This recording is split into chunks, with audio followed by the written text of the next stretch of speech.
They didn't play by the rules and still made it to the top. This is where the real stories live, raw, bold, and unapologetic. These are real women, real stories, unfiltered success. Welcome to Next to None. Hello, everyone, and welcome to another episode of Next to None. I am super excited about today's guest, Shelly Snow-Pordia. She is the co-founder, editor-in-chief of Little Black Book Publishing, and she's also a novelist. And I started reading one of her books recently, so I'm super excited about that. But anyway, welcome, Shelley. We're so glad to have you. Tell us a little bit about yourself and all the things. Yeah, well, thank you so much. That's very exciting for me. I always love it when people tell me that they have started reading one of my books. So fun. So thank you for that support. Yeah, that's probably me in a nutshell, other than, being a writer and publishing with Little Black Book Publishing. I have a wonderful family that I just adore. I have 3 grown children and 2 grandchildren. So I just try to manage my time to where I can enjoy this season of life. I love that you brought that up because, it's really interesting. Most women that come on the podcast, they don't bring up their families. And I know my family is like number one in my life, right? And so tell us a little bit about how you balance between being a mom, a wife, and then doing all the things that you're doing. Because writing is not, I wrote my first book and I literally, in 8 weeks, sequestered myself into my office and that's all I did. But I'm not writing a novel. So I wasn't writing a novel, but you know what I mean? Talk Yeah. about that. Talk about how you balance all of that. Yeah, it is time consuming to write and to write well, I think, and revisit and rehash and reword and, get it to where it says what you actually mean. So it, my family has always been extremely important to me. I was raised very conservatively. And so as I went into early motherhood, I was only 22 when I had my first child, and I'm intentionally dedicated my time to the kids. I always wanted to do that, it was like a real desire. So for the first 9 years of being a mother, I didn't go back to work. I stayed with the kids and I homeschooled for a little while until it was impossible to homeschool anymore because it just was not what I could do, what my kids needed, that kind of thing. And then when my youngest was in kindergarten, I went back to work. I worked in an international school. We lived overseas at the time.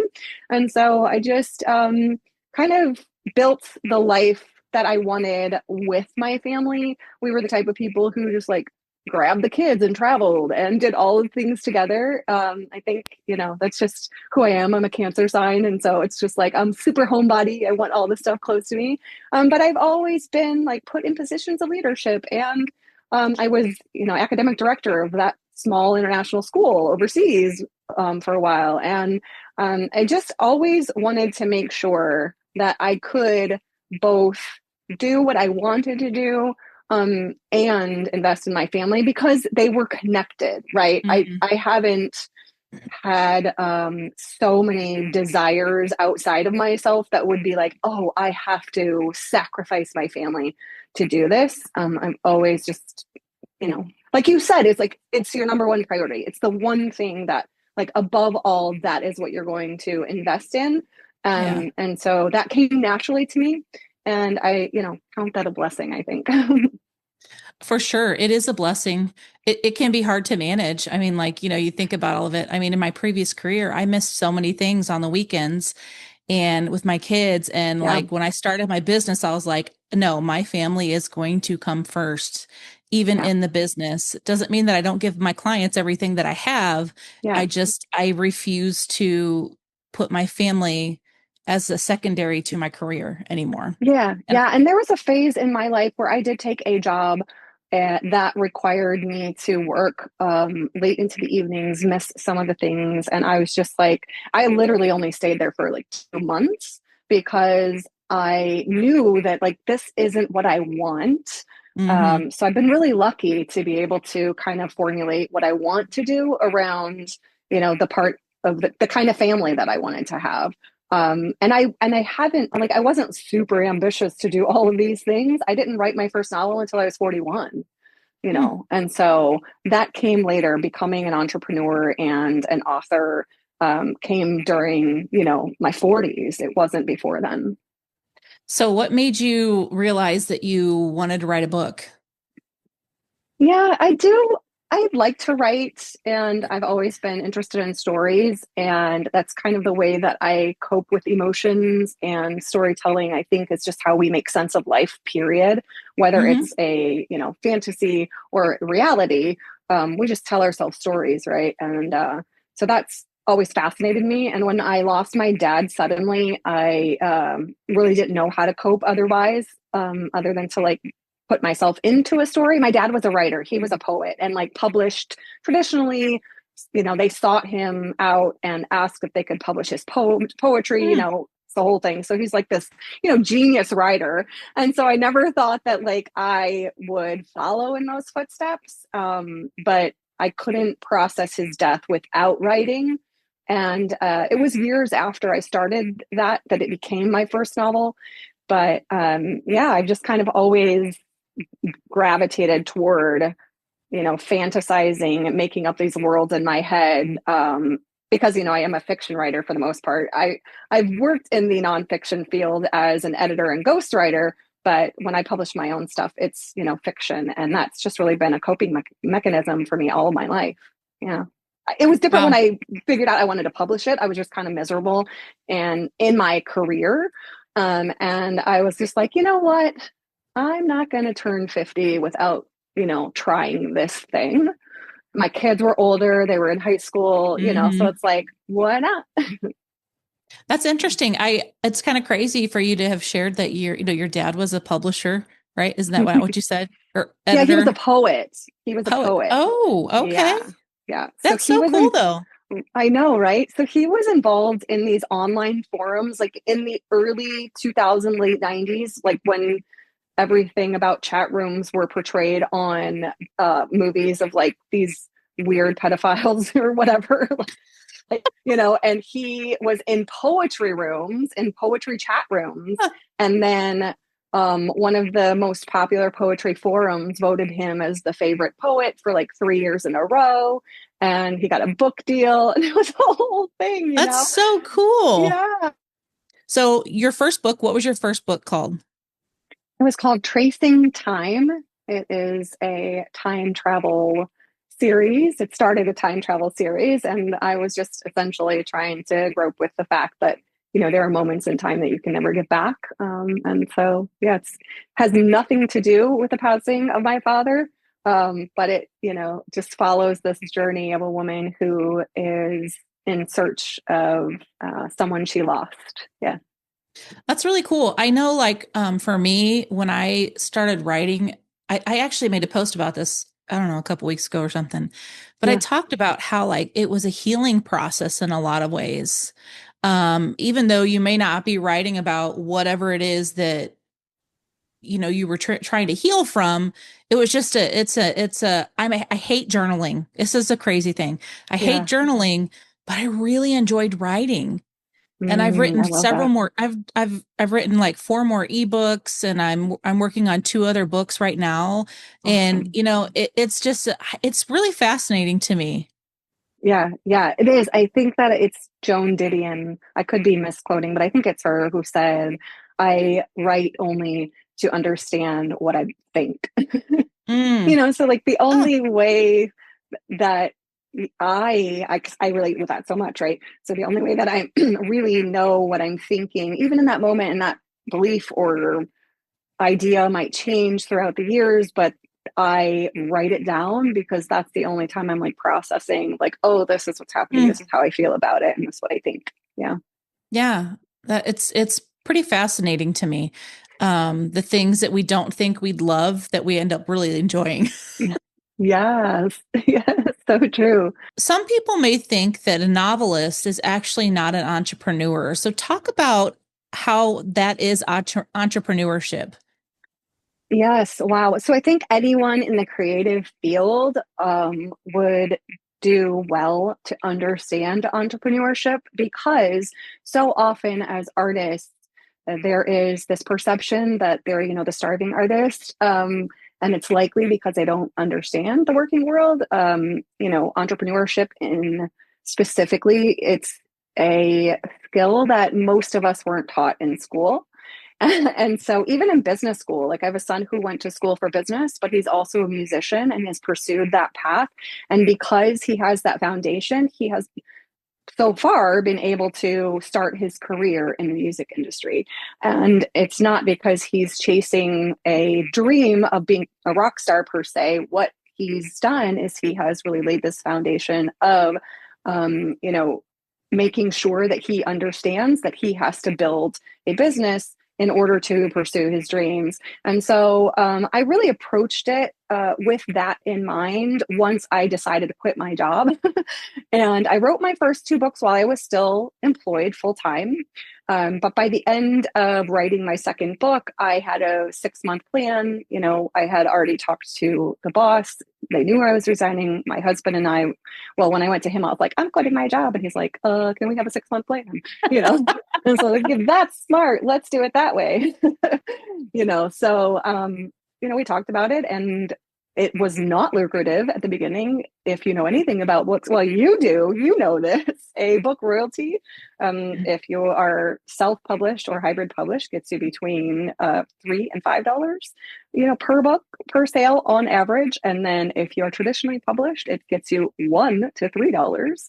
And so you don't make a lot. You don't have this, you know, margin that you are working with that is very high because you can't sell books for a high dollar amount, you know. So it's a lot of work. And I like I said, I just kind of approached it with the eyes wide open that I knew I would need training. I invested in that training. I sought jobs that would pay me for writing. Like I said, I was a ghostwriter. I was a copywriter for different companies. I mean, like, ask me anything about geothermal heating and cooling. I will tell you, because I wrote those blog articles for probably 2.5 years, you know? And so I just sought out opportunities to facilitate doing more of what I wanted. Yeah. It's so fascinating to me. You know, there's so many sides you talked about, like, you know, the royalties and all that stuff. And there's also the marketing part of it, and there's all this stuff. And most authors are not marketers. I mean, who is Amy? Well, I know, Really? right? Not me. It's probably the thing I spend the most time on learning than Mm, anything else is marketing, because I just that in like the whole sales process, because that again yeah, is just not it's not been something that's been a part of my life for a very long right. most of my life. But Right, right. And marketing is such an interesting beast, isn't it? There's no guarantee. You have to run testing and all of this stuff. Like I have been, my first book was published in 2016. So I'm in my 10th year of being a writer and trying to sell books. And last year was the first time I invested in a course and in some people and some training and in ads to where I could learn how to market specifically for books and make it work for me. And still, you have to run tests because mhm. there's no guarantee. The market is fickle because we as people don't have the same habits every single day. We're not going to buy, you know, a book at the same time every year. Like there's no way to measure that, Yeah. right? So you just have to like educate and learn. And I'm thankfully at the point where I can hire some of this stuff out. It's yeah, and literally it's just been this year. Like, you know, it's been 10 years in the making, and yay, I can finally, you know, get some help. But it, you know, it's important to know that it's a long game. I remember I was at a library event in my first year and I met a local author, and you know, other authors were just kind of hem hawing around like, oh yeah, this is just my hobby, this will never be anything other than, and we knew that we were serious, like we just had the vibe, you know.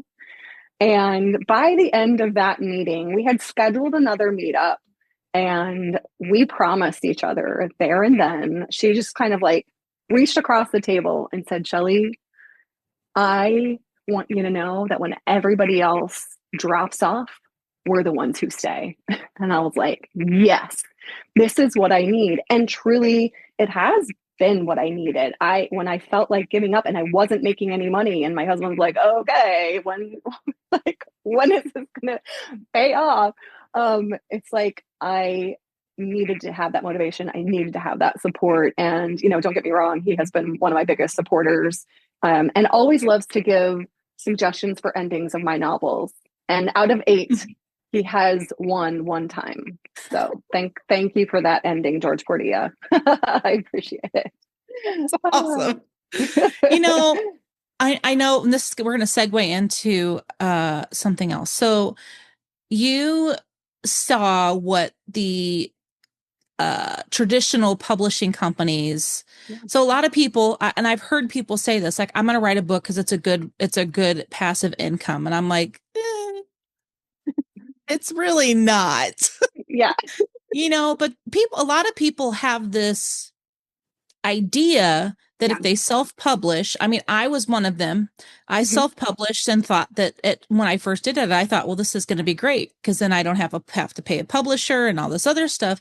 But the problem with that is that you don't have marketing. You don't have somebody you're an editor, like a professional editor, all these different things that are really critical to your book being successful. Yeah. So Shelley is the co-founder. Again, I'm going to repeat this, the co-founder, editor in chief of Little Black Book Publishing. And tell us how that came about, and then talk to us about the process of that. Sure, yes. So even in the 10 years that I've been in the industry, so much has changed. And the opportunities that you have, whether it's traditional or self-publishing or hybrid publishing, that was actually what I chose to do for my very first time. I had a great experience with that. And it wasn't until later that I learned how many people were on the self-publishing journey all by themselves on an island trying to figure it out.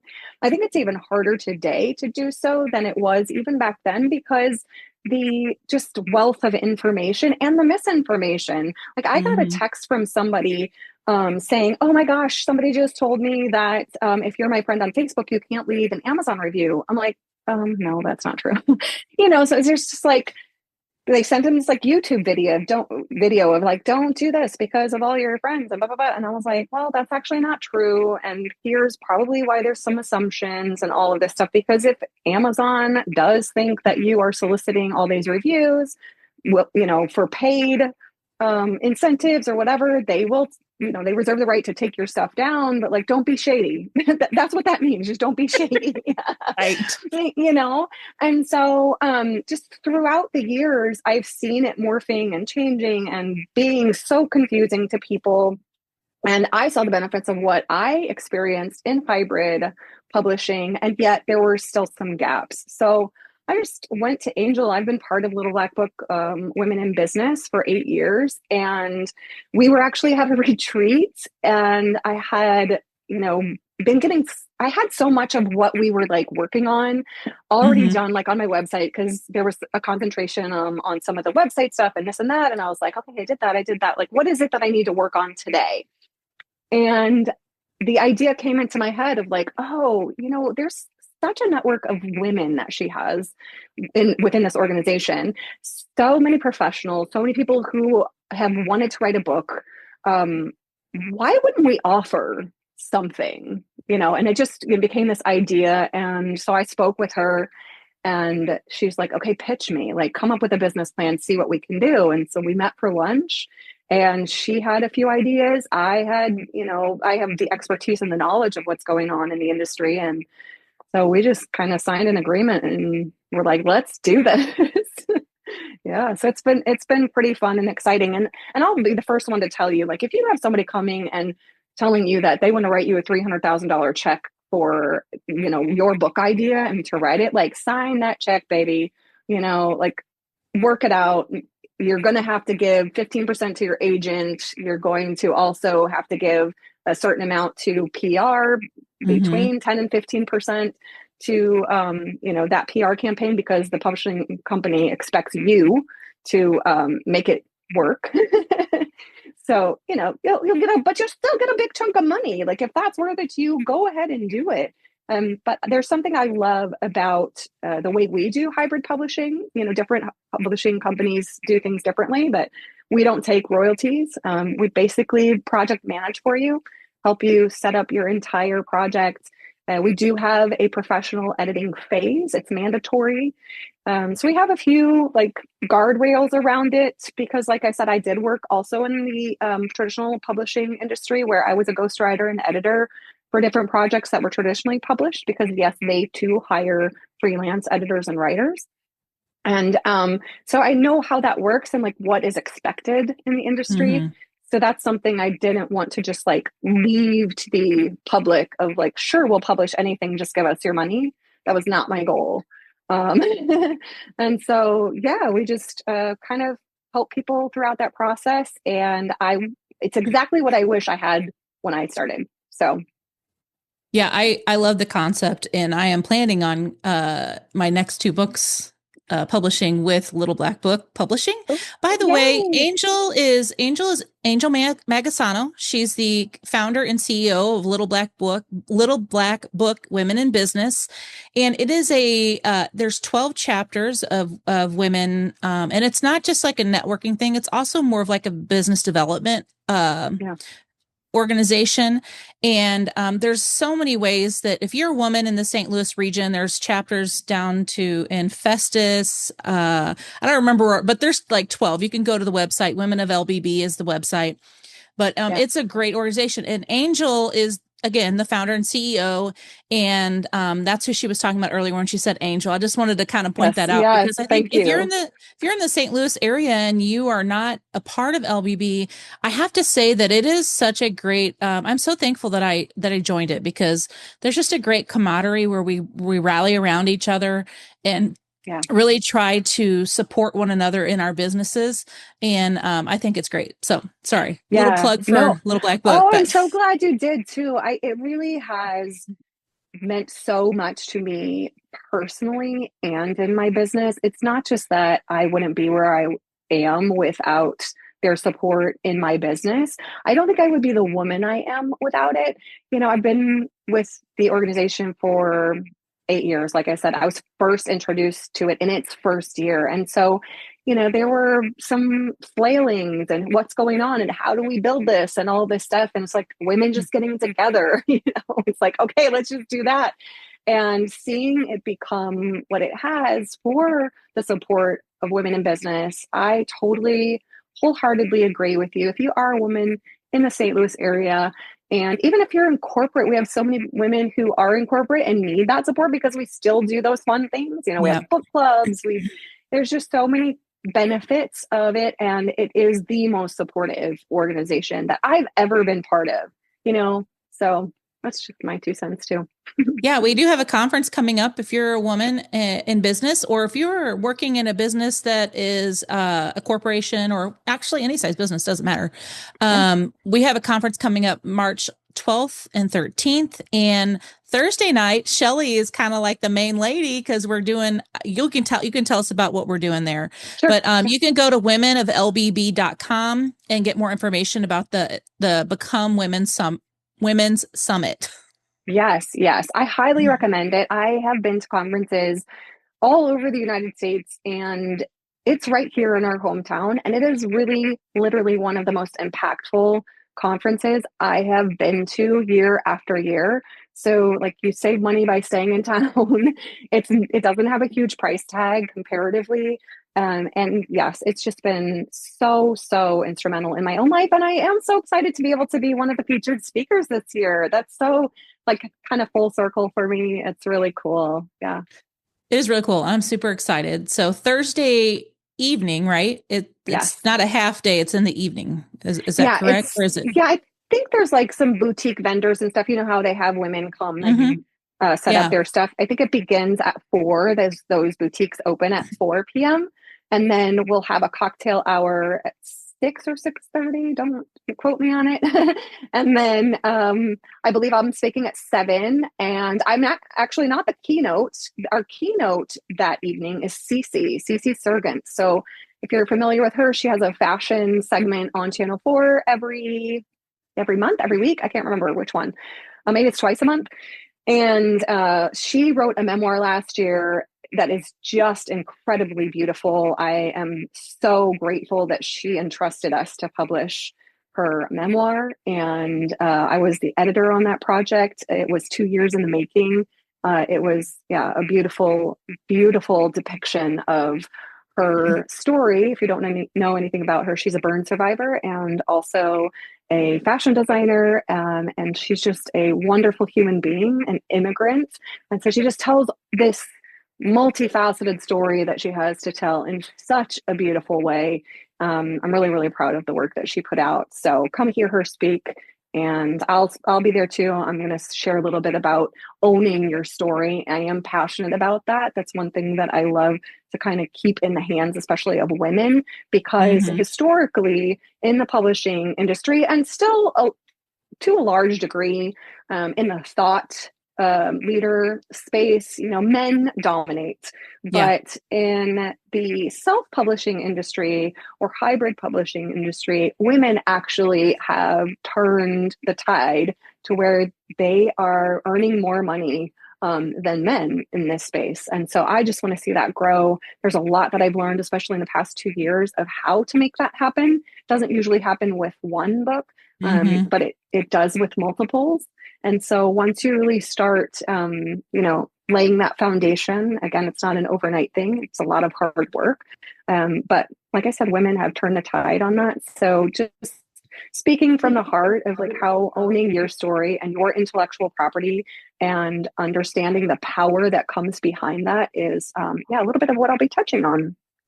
I'm so excited. I will be there both days, and I'm super excited for the whole thing because it's Yeah. also for women. We don't always have places to gather like that.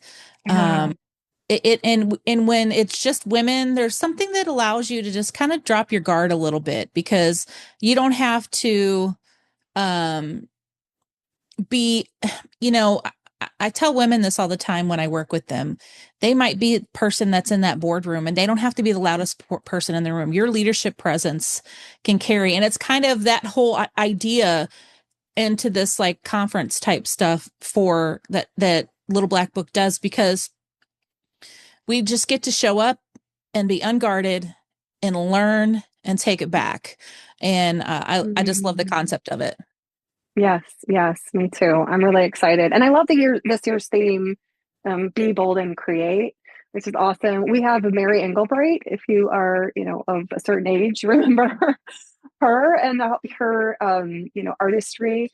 So she's just incredible. I can't wait to hear her speak. I might be fangirling a little bit. But yeah, like you said, it's just this atmosphere of women supporting women. And, we say that a lot of times with our words, but really it's felt, Yeah. when we go into that space together. And there is no spirit of competition, and it is collaboration and support. And I think that if you do have an overwhelming sense of like competitiveness all of the time, and it just it doesn't stay around for long because it's uncomfortable, right? So Yeah. we tend to like gravitate and attract these people who really want to create that atmosphere with us, and we love it. I love it. Yeah, I do too. I do too. So, anyways, sorry for that plug, but I love so it. tell us about some of your authors. Like I had Dr. Shiloh on the Yeah. podcast this previous episode and fascinating conversation. And I just got her book and I'm going to start reading that. Yes. And so tell us a little bit about some of the authors that have come through Little Black Book Publishing. Sure. Yeah. I mean, Dr. Shiloh, like what an amazing woman, right? And the book is fantastic. Her, like the way she breaks down her method and talks about being unbothered, the unbothered button, and the button framework that she puts around it is just, you'll love it. You'll love it. But the fact that, people like Dr. Shiloh have come and asked us and trusted us with this process is just really, it speaks volumes, to the type of leadership specifically that Angel has modeled for us.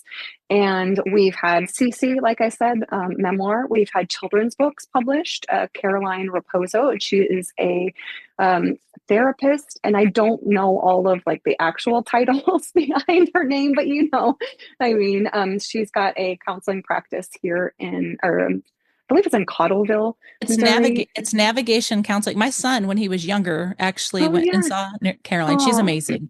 she's She is amazing, amazing. right? So she wrote a children's book called "What Would You Choose" to help children deal with anxiety over choice Mm, overload. And so, yeah, it's just like, it's phenomenal. We had a book called Hello, I'm Death, another children's book. Can you believe it's a children's book? I think that's We awesome. we had a run in with the school system on that one where we were uninvited Really? from an event because it was supposed to be, positive. And the book is absolutely lovely, but we have a member who is completely impassioned about her job, and she works with Bowie Funeral Home, and she does family services, and she saw a gap. Like, she's a Girl Scout leader, and she's just like, these kids are, when they lose somebody, they don't know what is happening. And so Yeah, she literally just wrote a book about funeral services. It's not about like, where does a person go or anything like that. It is just a very simple, this is how we celebrate a life once it is over. And it's just a beautiful, beautiful story. And it hit, like, I think it sold over 300 copies in its first day, which is that's phenomenal. amazing. I know. And we had somebody like with a whole PR firm and all this stuff, and like multiple um, events happening in her release weekend reach out to Brittany, the author, saying like, what did you do? And she's like, I mean, I don't know. We like tried this and that, and we were on the news, so that helped. We try to use, the relationships that we have to just offer what we're bringing to the table to the public. And so, just beautiful, beautiful book. What else did we publish? I'm trying to think I of know in our first year. Kelly, Kelly Rissy.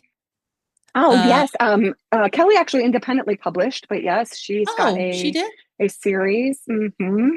And she actually, yeah, she started working with me a little bit before we started, or right when we were starting in Little Black Book Publishing, so it wasn't established yet.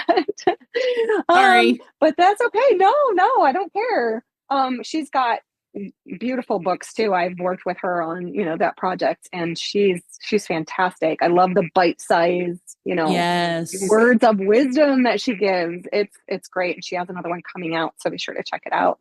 Yeah, we have some coming up. We have 10 coming out this year, though. that's That's what's so exciting. amazing. I know. Oh, and I should say, I also published books under LA Yes, Publishing. you did. It's up to 5 now. So there you go. I published Hey, my books under there. But sometimes I forget. Um, yeah, so we have 10 coming out this year. We have one coming out the day of Become, which is exciting. We just kind of wanted to, have that coincide with the opening of the conference. And it's our first national title, meaning that the author is not local. She oh, is in Washington State. And so it's just fun to see, kind of the network of friends expand. She is a pelvic floor specialist who is putting out a book called Birth Ready and Beyond, with beautiful illustrations in the book itself of exercises. She has like journal prompts. It's a gorgeous book. The first one we've done of that size in color. So it's a fantastic book that's in coming out in March. We may have one coming out in April that I can't think of off the top of my head. We have 3 coming out in the same week in May. wow. A children's book, a novel, and an anthology. So that's exciting and fun. But yeah, I'm sure I could talk about it all day. It's fun and exciting. We've got everything from a psychological thriller to a dystopian um, novel about clones, coming out at the end of the year. I mean, it's That's so awesome. fun. It's so exciting. I am having the time of my life. My favorite thing to do is to read the work, because after everything, after the whole process, the last stop is me. As the editor in chief, I get to read every book and, be the last editor who sees everything. And so hearing these stories, like yesterday, I was reading one that's coming out in May, and it is a love story, and it's set in World War II. Um, and well, it's kind of anyway. I won't give up too much away, but it's just beautiful, and to get sucked in right away into these stories, to be able to learn things from Dr. Shiloh, about this framework and of being unbothered. And I was like, oh, this is good. Like, we got to learn this, you know? So it's just a super fun. I'm having the time of my life. Yeah. That's so awesome. So, what do you say to the woman who has always wanted to write a book, but she's always been scared, or I don't have the time, or all the things? Yes. So what I say is that we edit ourselves and hold back so much in society. And stepping into the power that you have to actually own that story, that knowledge, and can be a powerful tool. You and I have already discussed that, it may not be an immediate um, source of income, right? Of all these residuals coming in. But it is a stepping stone to build some of that on. Mm-hmm. One of the things that really helps is like, especially if you're trying to build your speaker platform or get more opportunities to go into a door as an expert. Publishing a book is a thing that does open those doors, or at least lends a little bit of credibility. And it's another tool that you have. And so the fear, ask yourself a question about that fear. Like, what part of this is true? What is it trying to teach me? I love Elizabeth Gilbert and her book, Big Magic. She talks about how fear can sit in the seat next to you, but it can't be the driver because it's just a protective mechanism. So, like, what is the fear actually trying to teach you that you can be like, thanks for that warning. You got my back. Okay, I'm going to take the driver's seat, and just like, yeah, try to step into that power and move forward. Because if it's really a desire, if it's been something that you've been dreaming of and thinking of for so long, then chances are you should probably do it. Yeah. I've been talking to a couple of friends of mine lately, and I told them, I said, I want to write a memoir, but I want to call it Memoir of a Nun, play on my last name. How fun is I love that? that. I love that. But Uh, I'm a little gun shy right now because I want to talk about my childhood, and I don't know how family will feel about me publishing some things in that. So, yeah, right. but Well, memoirs are interesting. They're a lot, yeah, I started writing a memoir back in 2019, I believe, and yeah, I've published how many books since then? Four or five, I don't know. So, yeah. yeah, yeah. Well, what are is any okay, so like women have so many things to contend with. They're running businesses, they're taking care of their families, they're taking care of themselves, and all those different things. And a lot of women won't take the time to sit down and just start the process. So give a practical process of some sort that women can do, whatever. You're the expert in this, not me, right? So like, is it sitting down for an hour a day? Is it like, what is that process for someone that really wants to do it but they just feel like they don't have time? Yeah. So I'm going to be honest with you. At different seasons in my life, this looks different. So I don't believe that there's one thing that will work for you all of the time. What I Mm-hmm. do think is that you can find something that works in any season. So if the 15 minutes at the beginning of the day, set a timer and only write for those 15 minutes. If you feel like going on, great, do it and continue. But holding yourself accountable for those 15 minutes really Mm-hmm. works well in some seasons of life. In others, um, taking a walk and using a recording device to just voice memo yourself is huge. Like you can even open, Google Docs now and talk to it, and it'll just transcribe absolutely everything that you say. Um, but there are ways to find time to do it. It does not have to be a word minimum every day. Like I have all kinds of methods that I've taught throughout the years. I have methods I've used throughout the years. I have word count spreadsheets that keep me on task when I have a publishing deadline, all that stuff. Um, but I think that the first step is really being honest with yourself and saying, where can I find, and say 15 minutes or 30 minutes or an hour every day or every week to do this? Because if it really is something that you want to do, I believe that it's okay to, schedule something in your life, some portion of time into your life, and be okay with that. Like nobody's judging you here. Like just if you, Yeah. I feel like so many of us get paralysis, right? When we see the blank page and we're like, oh, I'm never going to write, 40,000 words or 60,000 words or whatever it is, right? And you're like, nobody's asking you to. What you could do is write 20 words. You can start there. Do you know what I mean? Like Yeah. that's all, because we don't have to get it all done, but we can get something done. And I really think that it's meaningful once you start to do it and show yourself that you can do it no matter how small. Just commit to yourself, whatever that looks like, whatever your capacity is. And if it's not the right season, it's not the right season. Like, Right. do not overcommit yourself. Like, if you are a caretaker and a wife and a mom and a business owner and, like, maybe you can have a 5-year goal. Like, and that's okay too. Yeah. I did the whole recording thing. I used it in my car. I was driving places and I was just Yeah. like, here, let me just talk it through. But yeah, Yeah. there's all kinds of ways and everybody's a little bit different. You're right. Everybody's a little bit different and timing. Everybody has a little, different times that they can set aside for those types of things. I just had my phone on me all the time. And as Yeah. I would something would pop into my head, I would stop and just da da da da da. I Yes. did not write a novel though. Yeah. It's probably a little bit different.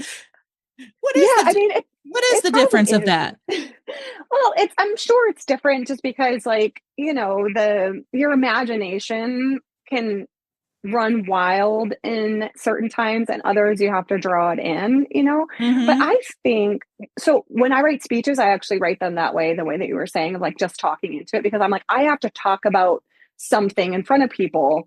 And so, what is it that I think about this subject as if I'm talking to a friend? So I start there.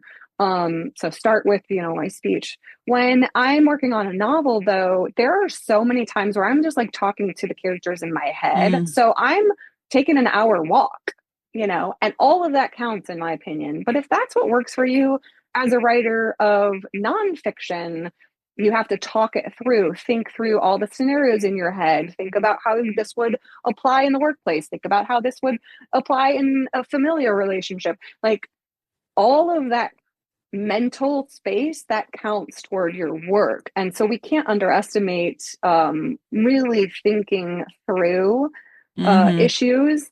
And again, like you said, you always have your phone. I do the same thing. Like if I have a dream, which oftentimes is how like some of my ideas for novels come up. It's like, oh, I'm gonna, say that real fast in my phone because I'm not gonna remember it. I don't. Yeah. Yeah, I totally get that. I have so many ideas for self-help books. It's not even funny. I was having dinner with my uncle and his wife and my husband, and I said, Uncle Marin, I want to write a book about like how sometimes we stop dreaming. And I said, and he goes, why don't you just call it Don't Snore While You're Dreaming? And I was like, oh my gosh, that's a perfect name of the book. That's But great. I love it. I was just talking to him about the concept, like why do we stop dreaming? Why do we stop, like we just get into this, like I almost relate it to like the military, right? You're Mm, trained and this is the things that you're doing. But yeah. like what if you but look when you stop dreaming at that point, you just go and you're in the line and you're doing the same thing every single day and all the other things. And what if you could dream again? Yeah, I without think you've snoring. really hit the nail on the head. Like as a fiction writer, there have been times where, I have felt belittled because it's like, oh, you just write fiction. I only read nonfiction. Okay. I'm like, yeah, okay, I get it. But we are surrounded by hustle culture. Everybody is expected to be on, do all the things all the time. Hmm. And the only time it's excused is if you go home and turn on Netflix. Like, well, where do you think those Netflix stories come from? Right? Like, your Right. brain needs a break. And so, like, formulating all of these stories is for, in my opinion, the good of humanity. But I know that sounds like, hyperbole and over the top, but I really believe it. It's like, we say things, and I've said this so often, is that like I speak the truth in fiction that I otherwise am afraid to utter sometimes, Mm. and there are ways to relieve ourselves from the crazy that is actually happening around us and yet Yeah. relate to a story that has nothing to do with us, but everything to do with us, right? Because we bring ourselves to anything we read. We infuse our stories, not to, bring up Elizabeth Gilbert again, but in that book, Big Magic, she talked about how she was at a book signing and a woman came up to her and said, like, you saved my life. When I read about you being in that abusive marriage, I was Hmm. able to get the strength to come out of my abusive marriage. And Elizabeth Gilbert was like, well, I never was in an abusive marriage. Like, I never accused my husband of being abusive, but I did leave because I wanted to leave. So like she just talked about like people, once you let that go, once you let this creation go, it's just like up there to have people do what they will with it, right? That's why my writing is Yeah. not for everyone. I know that. I think we all have to be cognizant of that. Like the work that we do is not going to resonate with everyone in the same way because we all bring our own experiences and our own stories into everything we do. Years ago, I had someone tell me, an executive that I worked for, and he goes, "You're not creative." And I was like, I think everyone has creativity in them. Yes. And just because it doesn't come out as a musician, which by the way, I am a musician. I play the piano, I sing, which I know Oh, you sing too, yes. And I've written books. I like to be creative in how I cook or, all these different Yeah. things. And that person just kept saying, "You're not creative. You're not creative. You're not creative. You're good with this. You're good at process." And I'm like, that's Mm. creative. you Yes. know? So don't think that you don't have creativity in you, Oh you my know? gosh, I am so glad you brought that up because I mean, I preach to the choir on this one. I have a friend, well, Jill, but Hmm. so she is a fantastic person, but she is numbers, numbers, and all numbers. And she has said to me, like, oh yeah, I'm just not creative. I'm like, girl, I have seen one of your spreadsheets. Just stop.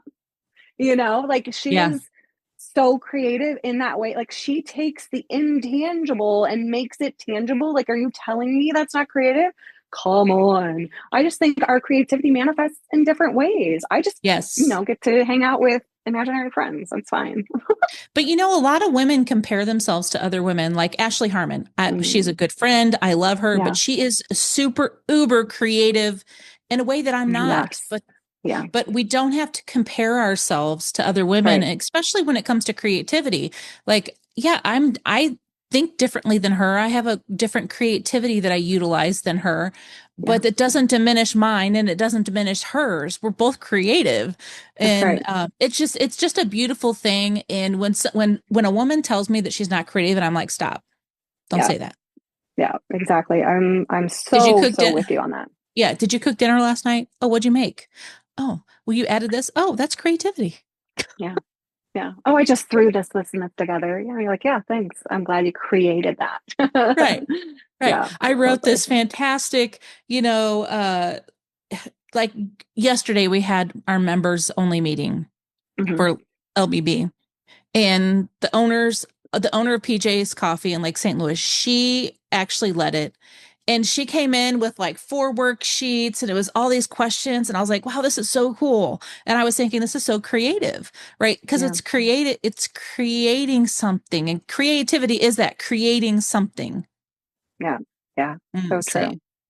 Yeah. Anyways, I can get on a soapbox with that one because it really does drive me crazy when people are like, "Oh, I'm not creative." Yes, you are. Like my husband, he's a C personality, so he's like very detail oriented, analytical. He works in the tech on the technical side at Mastercard, so Yeah, but yeah. like look at this beautiful backdrop that he built for me. Like I that's know, it's creative so and he did gorgeous. it with no plans. He did that just figuring it out. And now I had an idea, like this is the color I want. This is what like I picked out all the things, Yeah, but like yeah. that's creativity.